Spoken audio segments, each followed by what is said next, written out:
Après 15 ans de dévouement, je pensais que ma loyauté avait de l'importance. L'entreprise était devenue comme une seconde maison, l'endroit où j'étais passé de jeune recrue enthousiaste à chef d'équipe respecté.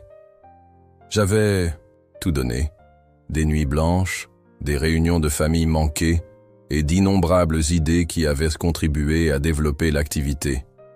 Mes collègues plaisantaient souvent en disant que je connaissais l'entreprise mieux que les propriétaires eux-mêmes. Peut-être était-ce là une partie du problème. Ce mardi matin commença comme tous les autres. Un café à la main, j'ai salué la réceptionniste, fait un signe à l'équipe informatique et pris place à mon bureau pour affronter les défis du jour. Un courriel arriva à 9h17. Venez dans mon bureau. Charles. Sans formule de politesse ni explication, juste un ordre. Lorsque je pénétrai dans son cabinet, Charles ne leva même pas les yeux de son ordinateur. « Ferme la porte », dit-il en continuant de taper. Je m'assis, un étrange nœud se formant dans mon estomac. Finalement, il se tourna vers moi, avec une expression vide, presque lasse. « Claire, nous te licencions », annonça-t-il en se penchant en arrière sur sa chaise, sans même feindre une quelconque empathie.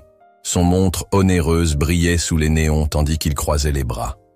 Stupéfaite, je bredouillais. Pourquoi ? J'avais l'impression que le sol se dérobait sous mes pieds. Il esquissa un sourire suffisant. Tu es facilement remplaçable. Ces mots me firent plus mal que le licenciement lui-même. Nous avons besoin de sang neuf, de nouvelles perspectives. Quelqu'un qui coûte moins cher et qui se plaint moins.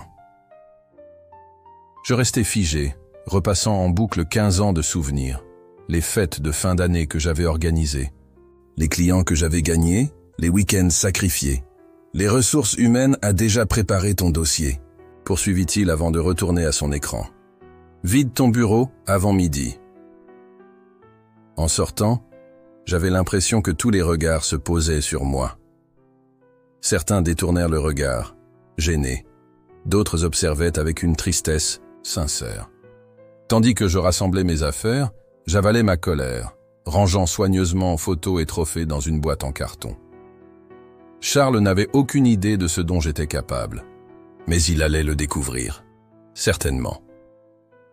La première semaine après mon licenciement, je me persuadais que c'était une bénédiction déguisée. « Tu trouveras quelque chose de mieux », me répétait-on lors de rencontres autour d'un café réconfortant.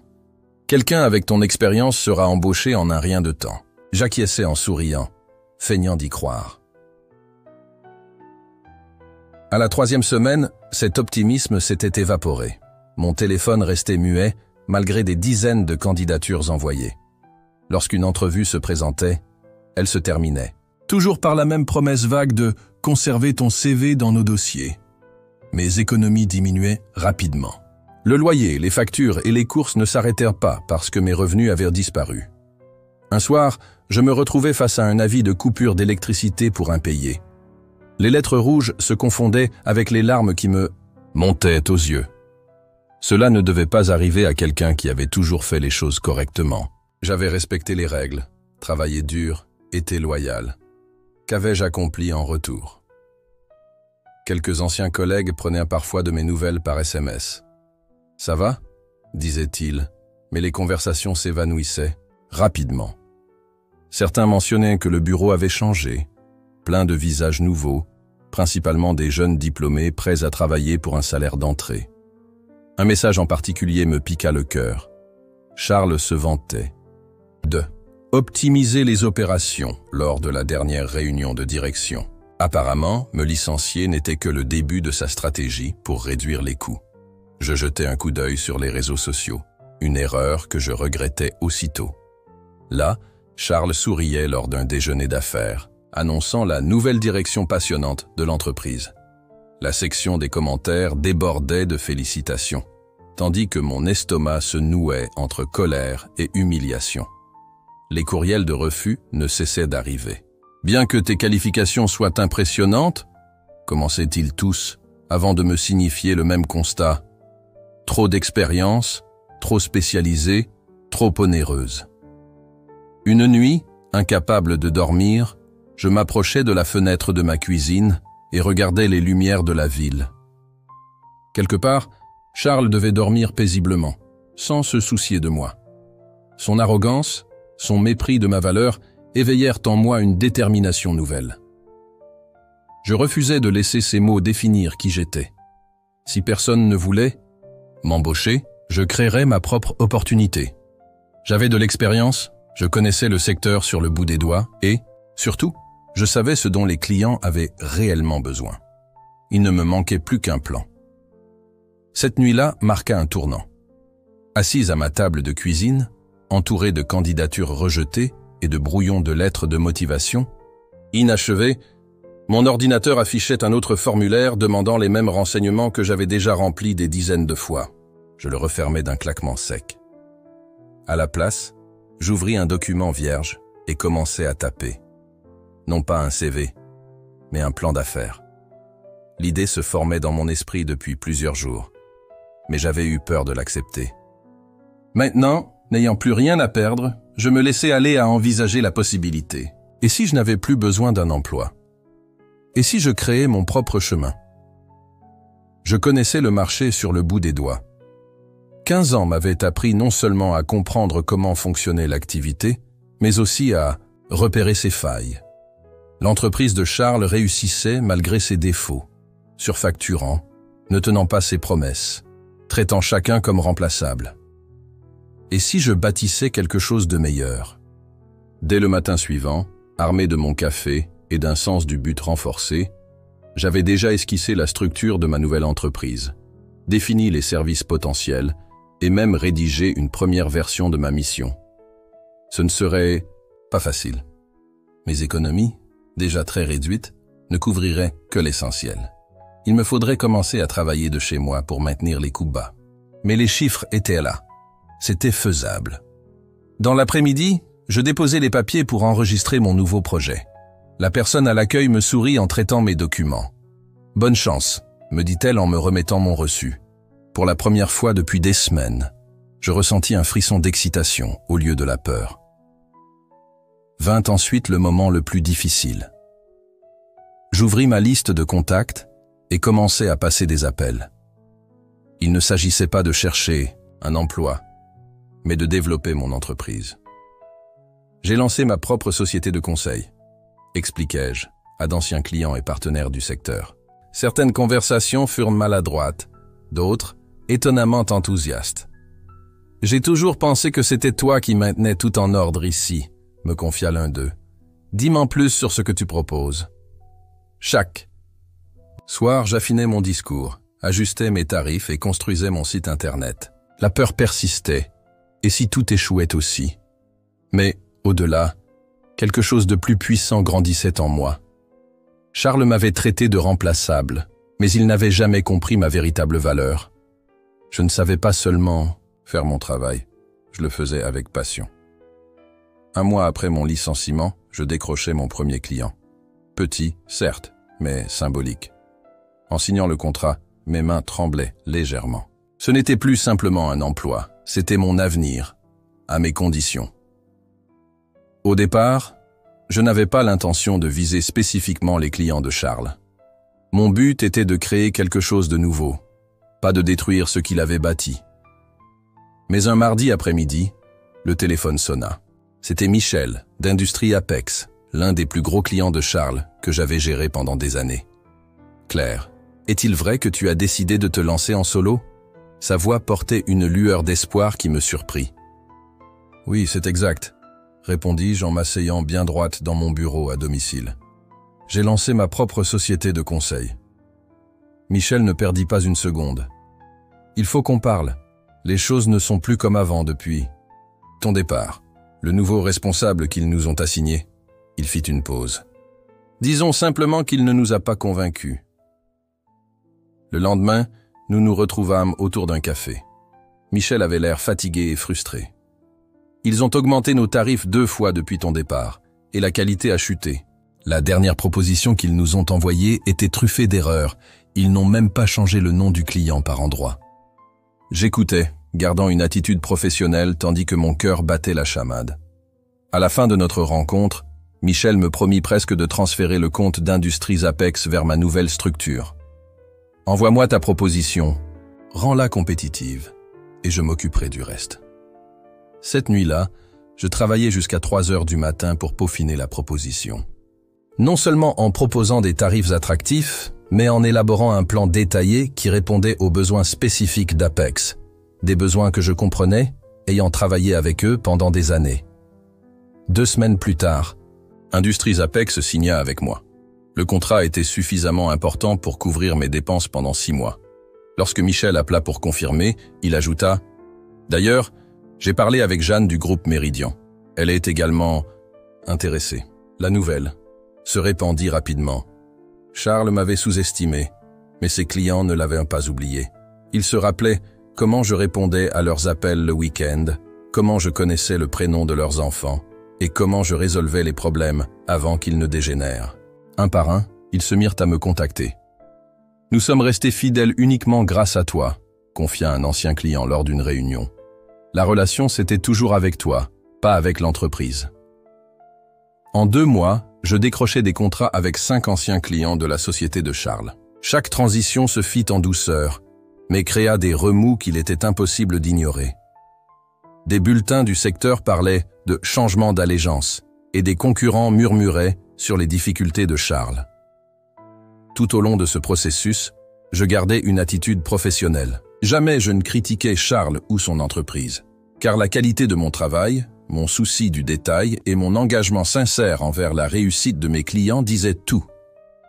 Tandis que je bâtissais mon affaire sur des bases solides, l'empire de Charles commençait à montrer des fissures que, malgré tous ses efforts, il ne pouvait dissimuler.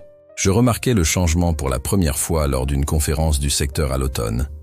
Charles attirait toujours l'attention, dominant la salle de sa confiance, tandis que tout le monde se pressait autour de lui. Cette fois, il se tenait en retrait, seul, sirotant une boisson. Quand nos regards se croisèrent brièvement, il détourna aussitôt les yeux. Je n'avais pas l'intention de suivre sa chute, mais le milieu est petit. Un fournisseur avec qui je travaillais depuis longtemps mentionna, lors d'un déjeuner, que l'entreprise de Charles avait manqué 2 échéances de paiement le mois dernier. « Cela n'arrivait jamais quand tu étais là », dit-il en tartinant son pain. « Tout va bien chez eux ?» Je haussai les épaules et changeai de sujet, mais je ressentis une petite satisfaction intérieure. D'autres rumeurs suivirent. Charles avait perdu le compte du groupe Harrington, un client qu'il avait personnellement conquis pendant des années. Sa nouvelle équipe, composée de jeunes inexpérimentés, avait gâché une présentation importante en utilisant des données obsolètes et en commettant des erreurs cruciales. Un chef de projet avait quitté en plein milieu du contrat, laissant des clients frustrés et réclamant des remboursements. Un ancien collègue, toujours employé chez Charles, m'envoya un message tard dans la nuit. « Ça va très mal ici. 3 personnes ont été licenciées aujourd'hui. D'autres coupes sont prévues. Charles panique. » Je rencontrai Jeanne du groupe Méridian dans un café. Sans détour, elle déclara « Ton ancien patron est désespéré pour nous récupérer. Il a proposé une réduction de 40% sur notre prochain contrat. » Elle remua son café en réfléchissant. « Mais c'est trop peu et bien trop tard. Nous sommes satisfaits de toi. » L'entreprise de Charles avait toujours reposé sur son image, sur l'illusion du succès qui attirait encore plus de succès. Aujourd'hui, cette illusion s'effritait. Les clients potentiels hésitaient à signer, et les clients actuels commençaient à remettre en question leur fidélité.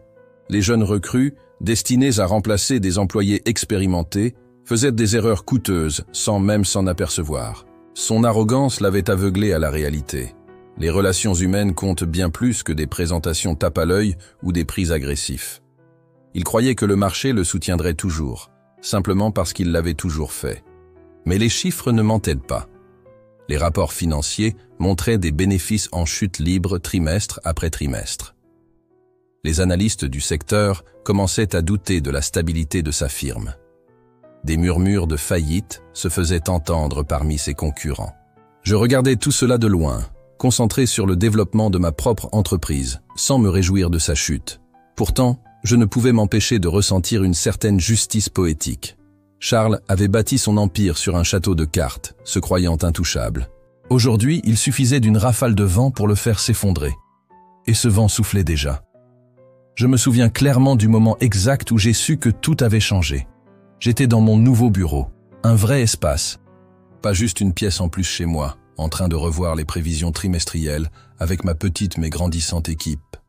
Mon assistante frappa à la porte et entra, l'air quelque peu déconcerté.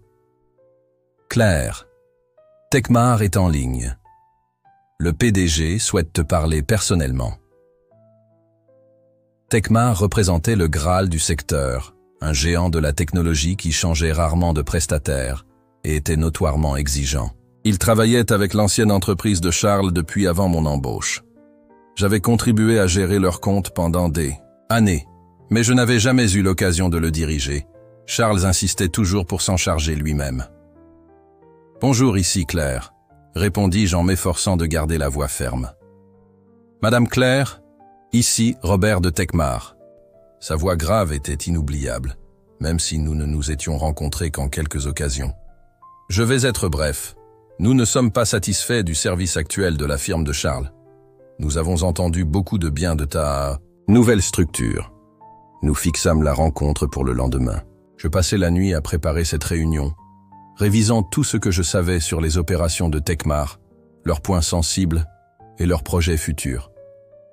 En entrant dans leur siège moderne, je me sentis confiante mais réaliste.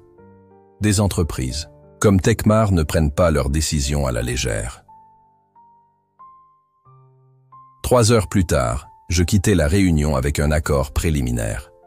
Une semaine plus tard, le contrat fut signé, le plus important de la toute courte histoire de ma société. J'emmenai mon équipe célébrer notre succès, les voyant rire et trinquer, reflétant en eux la même passion que j'avais jadis donnée à l'entreprise de Charles, mais maintenant reconnue et valorisée. Ce soir-là, je reçus un courriel de Jacques, un ancien collègue qui travaillait encore pour Charles. « Tu devrais savoir, la nouvelle de Techmar a secoué tout le monde ici. Charles a eu un accès de colère. Il a cassé un verre en réunion. La première vague de licenciements a eu lieu cet après-midi. 10 personnes ont été virées. Et il y en aura d'autres. » Je refermai mon ordinateur et me tins près de la fenêtre, regardant les lumières de la ville s'allumer à la tombée de la nuit. Il n'y avait plus de retour en arrière. Mon entreprise n'était plus une tentative désespérée de survie. Elle prospérait, grandissait et réussissait là où Charles échouait. Puis arriva le courriel que je n'aurais jamais imaginé recevoir. Il arriva un vendredi après-midi, au ton formel et poli, mais chargé de tension. « Claire, j'espère que tu vas bien. J'aimerais que nous nous rencontrions pour discuter d'un sujet d'intérêt mutuel. Charles Douglas. » Je le lus 3 fois, un sourire lent se dessinant sur mes lèvres. L'homme qui m'avait traité de facilement remplaçable avait désormais besoin de moi. J'attendis jusqu'au lundi matin pour répondre, proposant de nous retrouver dans un café situé à mi-chemin entre nos bureaux. Ce choix était réfléchi, un lieu neutre, mais porteur d'un message fort. Je n'allais pas aller vers lui, ses temps étaient révolus. Je suis arrivé 15 minutes en avance, choisissant une table au fond offrant une bonne vue sur l'entrée. J'ai commandé un cappuccino et consulté mes courriels sur mon téléphone, déterminé à paraître occupée et sereine à l'arrivée de Charles. Il fit son entrée à l'heure, parcourant la salle du regard jusqu'à m'apercevoir. Même de loin, le changement était perceptible. La confiance avait disparu. Ses épaules semblaient affaissées sous ce costume onéreux. Sa cravate, celle que j'avais vue maintes fois, était un peu de travers, comme s'il l'avait réajustée nerveusement à plusieurs reprises. « Claire », dit-il en tendant la main pour s'asseoir. Je la serrai brièvement, remarquant que sa paume était légèrement moite. « Merci d'avoir accepté de me rencontrer. »« Bien sûr », répondis-je en lui indiquant la chaise en face de moi. « Comment vas-tu, Charles ?» Il commanda un café noir et après quelques banalités sur la météo jusqu'à ce que le serveur s'éloigne, il se pencha en avant, les doigts entremêlés sur la table. « Je vais être direct », déclara-t-il en forçant un sourire qui n'atteignait pas ses yeux. « Tu as fait un travail exceptionnel. Construire une clientèle à partir de rien dans ce marché, c'est vraiment impressionnant. » J'acquiesçai, attendant la suite. « J'ai repensé à certaines choses dans la firme », continua-t-il en regardant sa tasse. la direction que nous prenons, l'équipe qu'il nous faut. Un long silence s'installa. Je pouvais combler ce vide, mais je préférais rester silencieuse. Je pris une gorgée lente de mon cappuccino, l'observant se tortiller. « Le problème, reprit-il d'un ton plus bas, c'est que je crois que nous avons fait une erreur. Avec toi. » Un nouveau silence suivit. J'envisageais. Tout sauta-t-il légèrement. « J'aimerais discuter de la possibilité que tu reviennes, dans un poste à responsabilité, bien sûr. » Je levai un sourcil.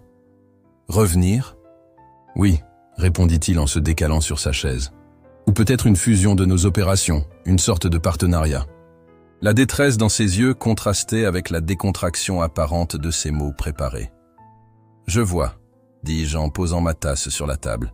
« Et qu'est-ce que ce partenariat m'apporterait exactement ?» Pendant 20 minutes, il exposa une proposition qui revenait à me demander de sauver son entreprise en déclin tout en lui laissant le contrôle. Sa voix s'animait à force de prononcer des termes comme « synergie » et « bénéfice mutuel », des expressions creuses dans ce petit café calme. Quand il se tut, j'attendis un moment avant de répondre. « Et pourquoi, Charles, ce contrat me serait-il avantageux ?» Sa confiance vacilla. « Eh bien, avec nos ressources combinées… » « Mon entreprise va très bien, » l'interrompis-je doucement. « Très bien, en fait. Qu'est-ce que j'y gagne exactement ?» Il me fixa, la réalisation se dessinant dans son regard. Ce n'était pas une négociation entre égaux, c'était un homme en détresse cherchant désespérément une planche de salut. « Claire, » recommença-t-il, forçant un sourire faible, « j'admire ce que tu as bâti, vraiment. » Une pause, plus longue cette fois. Je me demandais si, par hasard, tu avais un poste pour moi. Il sembla souffrir à prononcer ces mots, comme si sa gorge brûlait. Je laissai le silence s'installer, l'observant devenir de plus en plus mal à l'aise à notre petite table. Charles Douglas, celui qui m'avait licencié sans hésiter, qui m'avait traité de facilement remplaçable. En face, me demandait maintenant un emploi. Le café bruissait de conversations à voix basse, de tasses tintant sur des soucoupes. Dehors, les gens passaient sans prêter attention à ce petit drame de table. J'examinais le visage de Charles. Les nouvelles rides, un soupçon de gris dans ses tempes, des détails absents lors de mon licenciement. Je m'inclinai légèrement et le regardai droit dans les yeux. « Tu sais, il y a quelque chose que j'ai toujours voulu comprendre, Charles. » Il sembla s'animer comme s'il percevait une ouverture. « Qu'est-ce que c'est ? Tu te souviens de ce que tu m'as dit le jour de mon licenciement ? Tu m'as dit que j'étais facilement remplaçable. Mes mots restaient tranchants malgré tout ce qui s'était passé. C'était exactement ce que tu as affirmé, n'est-ce pas ? La couleur se dissipa de son visage. Il balbutia. « Claire, ce n'était pas… »« Vrai ?» achevai-je, levant un sourcil. « Est-ce vraiment ce que tu voulais dire ?» Il soupira et se frotta les tempes avec des doigts soigneusement manucurés. La montre imposante à son poignet, celle qu'il aimait montrer aux clients, glissa un peu, semblant trop grande pour lui désormais. « Je me suis trompé, » finit-il par dire, une confession douloureuse. Clairement, j'avais tort.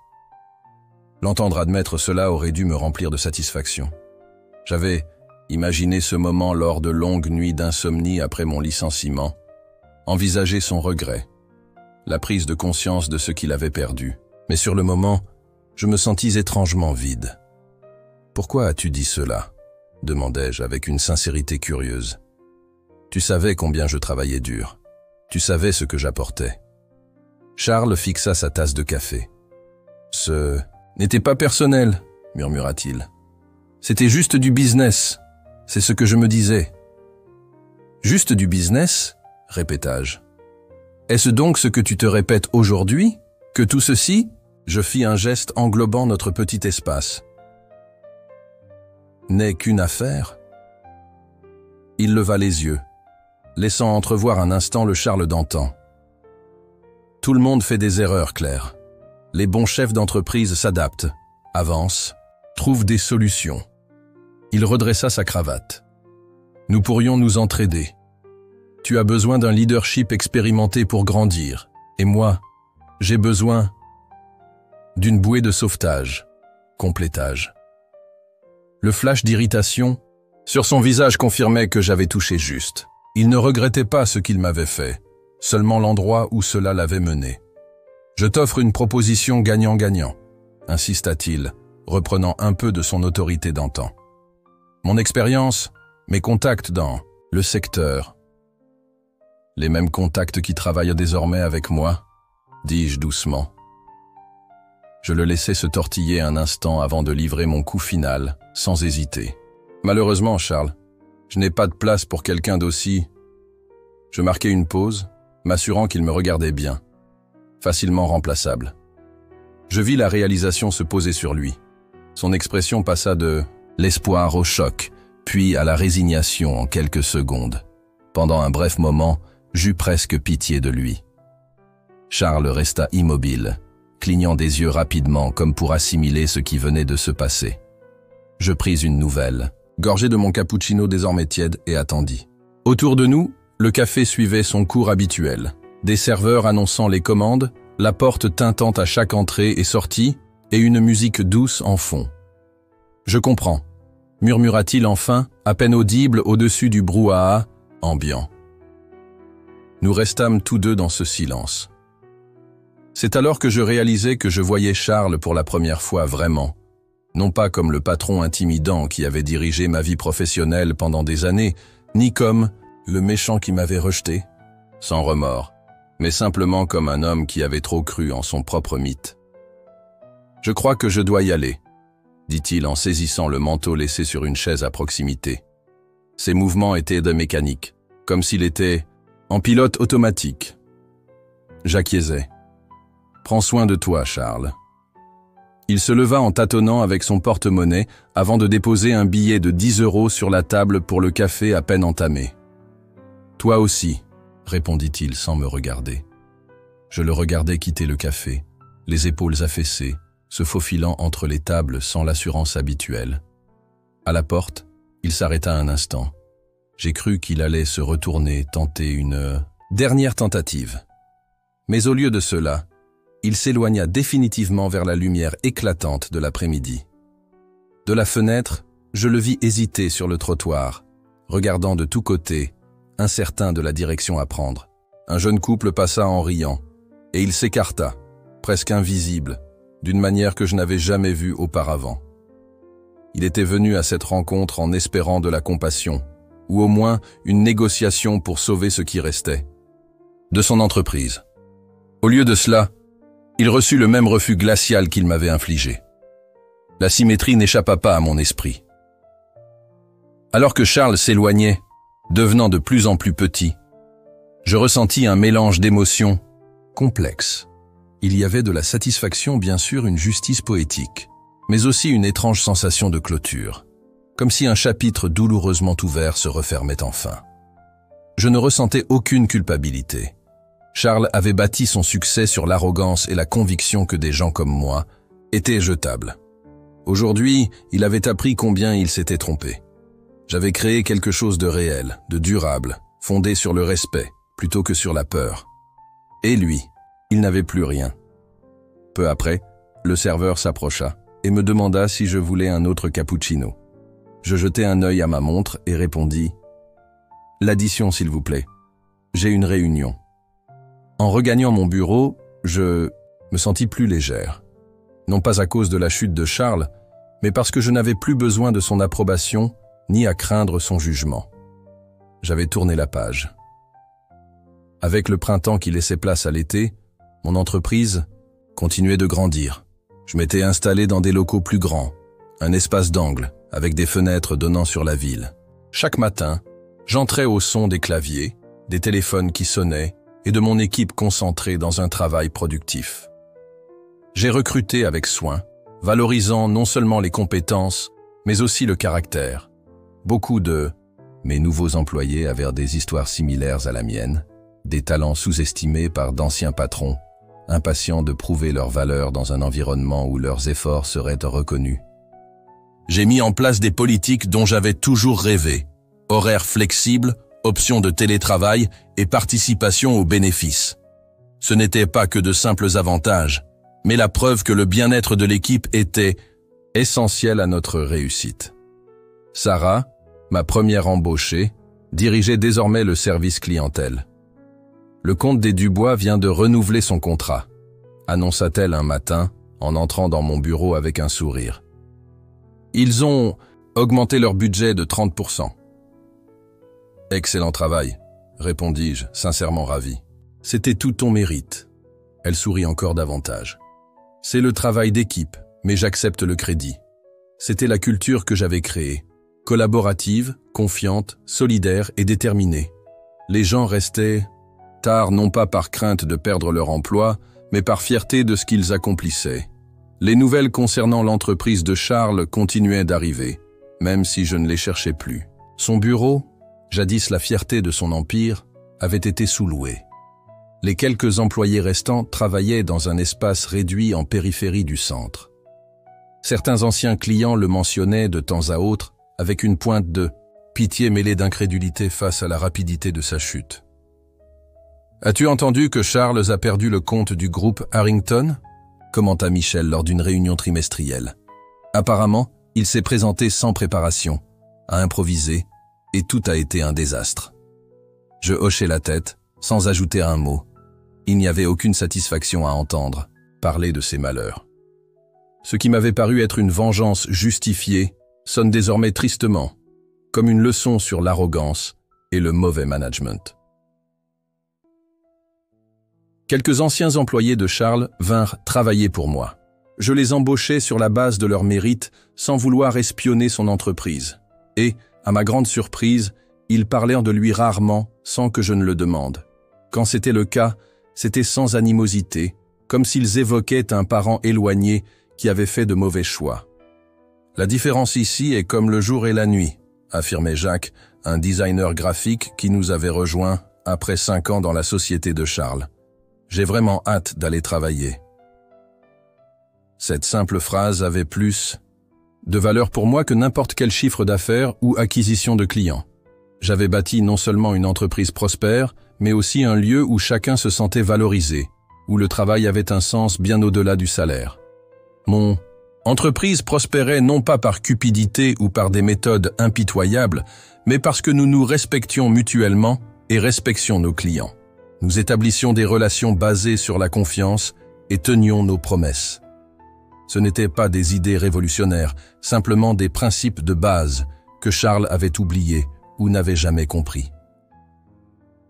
Ce même mardi soir, alors que je préparais à quitter le bureau, je reçus un courriel de Jacques, un ancien collègue qui m'envoyait encore parfois des nouvelles.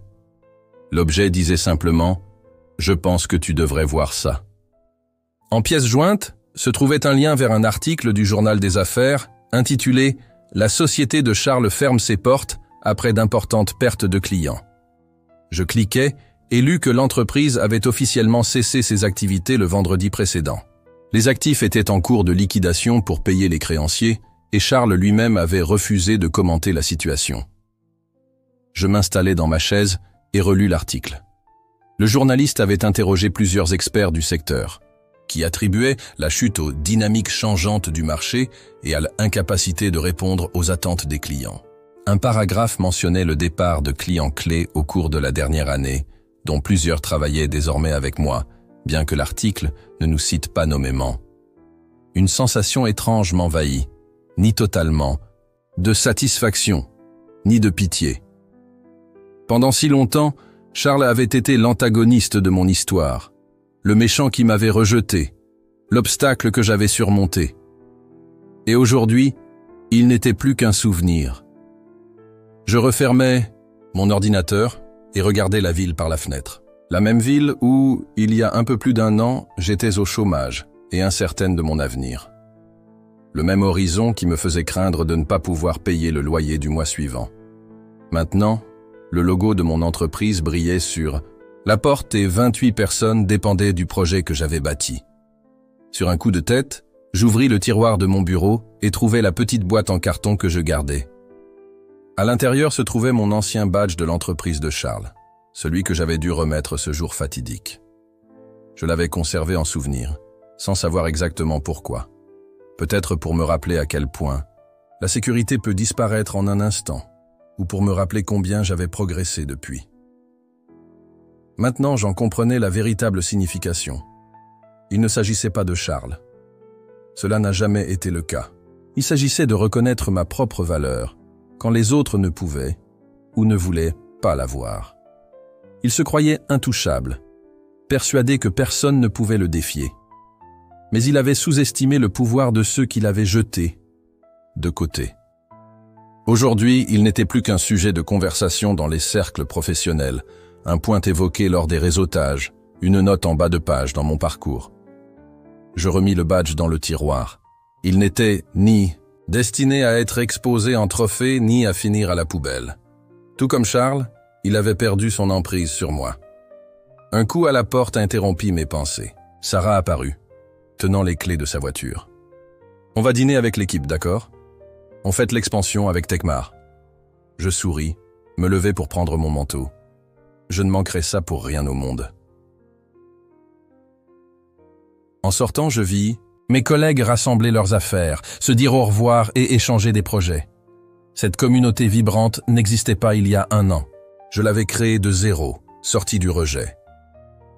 C'est alors que je compris que la vraie victoire ne résidait pas dans la chute de Charles, mais dans le fait de construire quelque chose de significatif, malgré lui.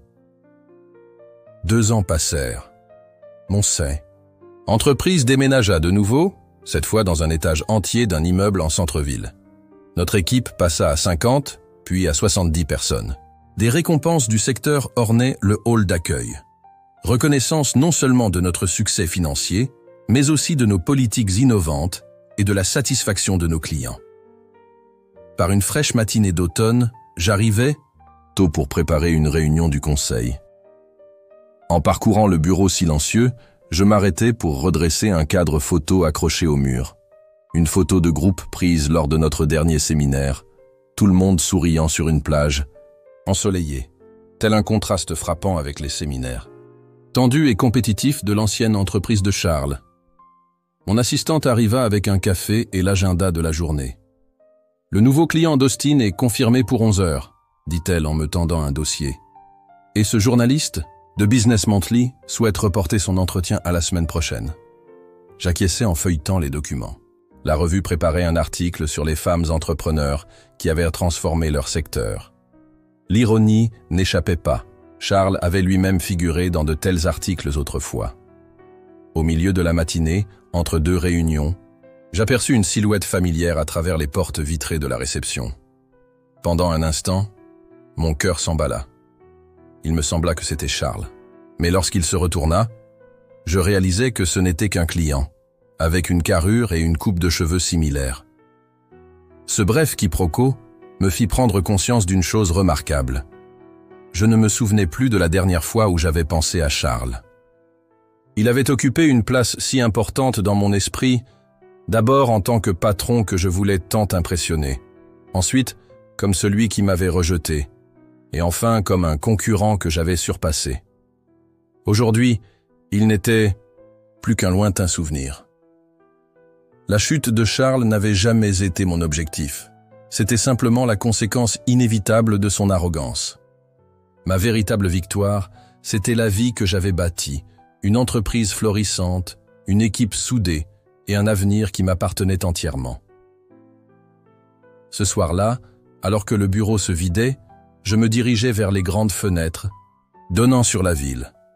Le même horizon que j'avais contemplé dans les jours sombres après mon licenciement symbolisait désormais des possibilités, de la croissance et de la résilience. Je n'étais plus simplement remplaçable, j'étais inarrêtable. Et cette force ne venait pas de vaincre Charles, mais de découvrir ce dont j'étais capable en comptant sur moi-même. Alors que je rassemblais mes affaires pour partir, mon téléphone vibra avec un message de Sarah. « On dîne avec l'équipe chez Tony's. On célèbre l'accord d'Austin. » Je souris et répondis que j'y serais dans 20 minutes. En me dirigeant vers l'ascenseur, je passais devant l'affiche énonçant la mission de l'entreprise, des mots que j'avais écrits durant ces premiers jours d'incertitude. Le succès, ce n'est pas surpasser les autres, c'est se surpasser soi-même. Charles n'avait jamais compris cela. Mais moi, Je l'avais compris. Et cela faisait toute la différence.